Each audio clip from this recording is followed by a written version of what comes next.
Hello students, आज हम bond angle के बारे में सीखेंगे। इसके लिए हम कुछ स्टेप्स फॉलो करेंगे। वो स्टेप्स है स्टेप 1 हाइब्रिडाइजेशन। इसमें bond angle directly proportional to S character. अब एस कैरेक्टर क्या है वो हम कुछ एग्जाम्पल से सीखेंगे। जैसे कि हाइब्रिडाइजेशन एस पी होता है तो यहाँ पर एस 50% होता है, इसलिए एस पी हाइब्रिडाइजेशन में एस कैरेक्टर 50% होता है। इसी तरह एस पी 3 में एस कैरेक्टर 25% होता है। इस तरह से s character directly proportional to bond angle. Example 1 CO2 और CH4, इसमें किसका बॉन्ड एंगल ज़्यादा है और किसका बॉन्ड एंगल कम है वो फाइंड करेंगे। इसमें CO2 का हाइब्रिडाइजेशन sp है और CH4 का हाइब्रिडाइजेशन sp3 है। तो यहाँ पर s कैरेक्टर 50% होता है और यहाँ पर s कैरेक्टर 25% होता है और s character directly proportional to bond angle है, इसलिए यहाँ पर 50% होने के कारण CO2 का बॉन्ड एंगल ज़्यादा होगा और CH4 का बॉन्ड एंगल कम होगा। इसी तरह एग्जाम्पल 2 में BeCl2 का हाइब्रिडाइजेशन sp है और BF3 का हाइब्रिडाइजेशन sp2 है और CH4 का हाइब्रिडाइजेशन sp3 है। तो यहाँ पर s कैरेक्टर 50% है, यहाँ पर s कैरेक्टर 33.3% है और यहाँ पर s कैरेक्टर 25% होता है। तो यहाँ पर BeCl2 का बॉन्ड एंगल सबसे ज़्यादा होगा और CH4 का बॉन्ड एंगल सबसे कम होगा। इस तरह एग्जाम्पल 3 में BF3 का हाइब्रिडाइजेशन sp2 है और BeCl3 का हाइब्रिडाइजेशन sp2 है। इस एग्जाम्पल में हाइब्रिडाइजेशन सेम होने के कारण s कैरेक्टर सेम होता है, तो इसके लिए हम स्टेप 2 फॉलो करेंगे। यहाँ पर स्टेप 2 है हाइब्रिडाइजेशन सेम हो और लोन पेयर एब्सेंट हो तो बॉन्ड एंगल सेम होता है, तो BF3 और BeCl3 का बॉन्ड एंगल सेम होगा। इसी तरह एग्जाम्पल 4 है, यहाँ पर SiO4 minus PO4 minus 3 SO4 minus 2 ClO4 minus 2 का इन सभी का हाइब्रिडाइजेशन sp3 होता है।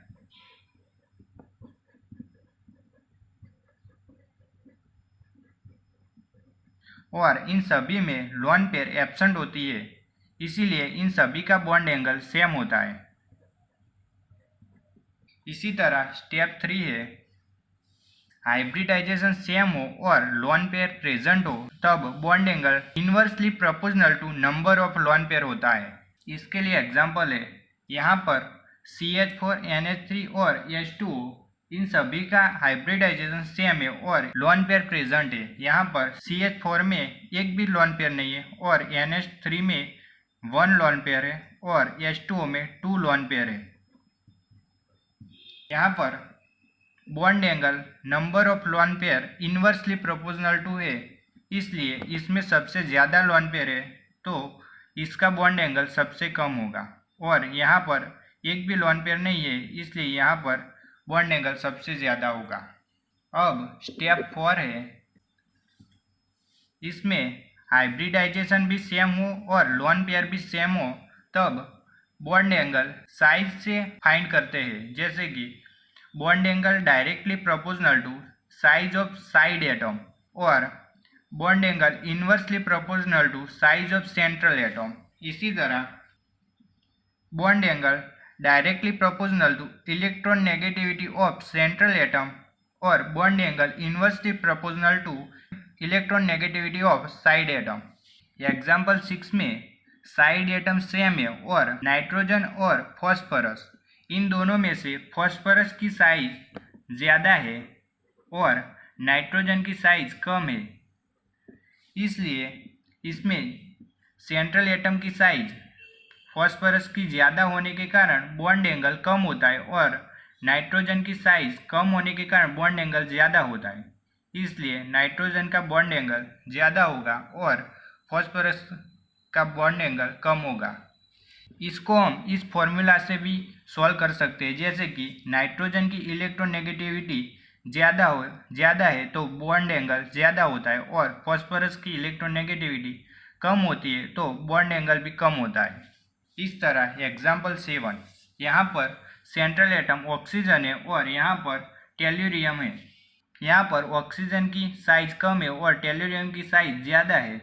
टेल्यूरियम की साइज ज़्यादा होने के कारण बॉन्ड एंगल कम होता है और ऑक्सीजन की साइज कम होने के कारण बॉन्ड एंगल ज़्यादा होता है। तो भी हम इस फॉर्मूला से सॉल्व करें तो इलेक्ट्रोनेगेटिविटी ऑक्सीजन की ज़्यादा होती है और बॉन्ड एंगल उसका ज़्यादा होता है और टेल्यूरियम की इलेक्ट्रोनेगेटिविटी कम होने के कारण बॉन्ड एंगल भी कम होता है। इस एग्जाम्पल में सेंट्रल एटम सेम है और साइड एटम अलग अलग है, जैसे यहाँ पर फ्लोरीन, क्लोरीन, ब्रोमीन और आयोडीन है, तो यहाँ पर bond angle directly proportional to size of side atom. यहाँ पर आयोडीन की साइज सबसे ज़्यादा है तो बॉन्ड एंगल सबसे ज़्यादा होता है। फ्लोरीन की साइज कम होने के कारण बॉन्ड एंगल कम होता है। वीडियो अच्छी लगी हो तो लाइक कीजिए और ऐसे वीडियो देखने के लिए हमारे चैनल को सब्सक्राइब कीजिए। Thank you.